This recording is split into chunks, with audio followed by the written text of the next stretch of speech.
తిరుమలలో జరిగిన భక్తుల నిజమైన కథలు. తిరుమలలో భక్తులు అనుభవించిన కొన్ని అద్భుత సంఘటనలు తరతరాలుగా వినిపిస్తూనే ఉన్నాయి. ఇవి స్వామివారి మహిమను ప్రకటించే నిజమైన సంఘటనలుగా భక్తుల విశ్వాసాన్ని బలపరిచాయి. 1. అంధుడికి కళ్ళు వచ్చిన ఘటన. ఒకప్పుడు ఓ అంధుడు స్వామివారి దర్శనం కోసం తిరుమలకు వచ్చాడు. స్వామివారి ముందు భక్తిభావంతో గోవిందా గోవిందా అంటూ అర్థన చేసుకున్నాడు. అతను గర్భగుడి ఎదుట తన కళ్ళు తెరిచినప్పుడు ఆయన కళ్ళు తెరచుకున్నాయి. అక్షరాలా స్వామివారి కృపతో కళ్ళు పొందాడని ఆలయ అర్చకులు కూడా ఆశ్చర్యపోయారు. 2. అప్పుల బాధ తొలగించిన స్వామివారు. ఓ వ్యాపారి ఎన్నో అప్పులలో కూరుకుపోయాడు. ఎంత ప్రయత్నించినా అప్పుల బాధ తొలగలేదు. చివరికి అతను తిరుమల వెళ్లి స్వామివారికి తలనీలాలు సమర్పించి నైవేద్యం పెట్టి మొక్కుకున్నాడు. ఆయన తిరిగి వచ్చిన 2 నెలల్లోనే ఆయన వ్యాపారం అద్భుతంగా లాభాల్లోకి వచ్చింది. అప్పులు పూర్తిగా తీరిపోయాయి. ఈ సంఘటన స్వామివారి అనుగ్రహానికి నిదర్శనమని భక్తులు నమ్ముతారు. 3. అదృశ్యంగా మారిన భక్తుని నాణెం. ఒకసారి ఓ భక్తుడు స్వామివారికి తన సంపాదనలో సగం సమర్పించాలని నిర్ణయించాడు. ఆలయ హుండీలో నాణెం వేయగానే అది అదృశ్యమైపోయిందట. ఆ విషయానికి ఆలయ అర్చకులకు చెప్పగా వారు హుండీ చెక్ చేశారు. కాని ఆ నాణెం అక్కడ కనిపించలేదు. అప్పుడు అర్చకులు అతనితో చెప్పిన మాట స్వామివారు స్వయంగా దానిని స్వీకరించారు. 4. రైల్వే ట్రాక్ ప్రమాదం తప్పిన వ్యక్తి. ఒక యాత్రికుడు రైలు ప్రమాదంలో ప్రాణాలు కోల్పోతానేమో అనుకున్నాడు.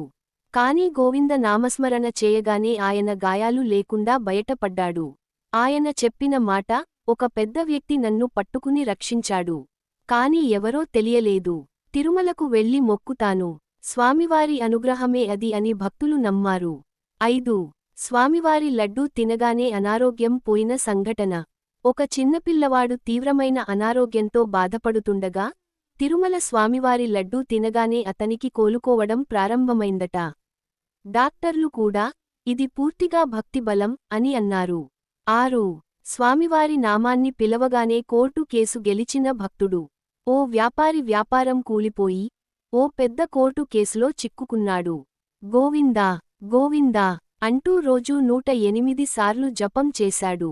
కేసు ఫలితం వచ్చిన రోజు ఆయనకి అనుకూలంగా తీర్పు వచ్చింది.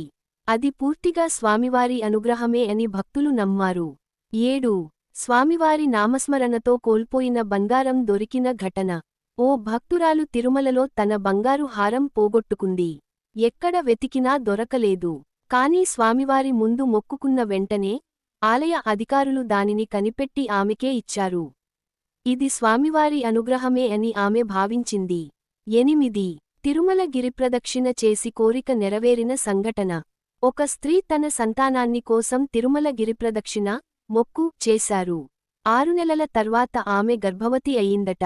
ఆమె అన్న మాట ఇది పూర్తిగా స్వామివారి కృప. 9. కాటుక్క ముడివేసిన వ్యక్తి తిరిగి తిరుమల చేరిన సంఘటన. ఒక వ్యక్తి తిరుమలకు వచ్చి తన ఆశయాలు నెరవేరకపోతే మళ్లీ తిరుమల రావద్దని కాటుక్క ముడి వేసుకున్నాడు. కాని కొన్ని సంవత్సరాల తర్వాత ఆయనకు అనుకోకుండా తిరుమలకు రావాల్సిన అవసరం వచ్చింది. ఇది స్వామివారి సంకేతం అని ఆయన భావించారు. 10. స్వామివారి దర్శనానికి అనుమతి ఇవ్వని వ్యక్తి ఆ రోజే ఓటమి. ఒక రాజకీయ నాయకుడు తన సహాయకుడిని స్వామివారి దర్శనానికి అనుమతించలేదు. అదే రోజు అతనికి ఒక పెద్ద పోటీదారుని చేతిలో ఓటమి ఎదురైంది. భక్తుల నమ్మకం ప్రకారం స్వామివారిని మర్చిపోవడం వలన ఆయన దురదృష్టాన్ని ఎదుర్కొన్నారు. సంక్షేపంగా ఇవి కొన్ని భక్తులు అనుభవించిన వాస్తవ సంఘటనలు. తిరుమల స్వామివారి మహిమ అపారమైనది. ఎవరు నిజమైన భక్తితో మొక్కుకుంటారో వారి కోరికలు నెరవేరడం ఖాయం.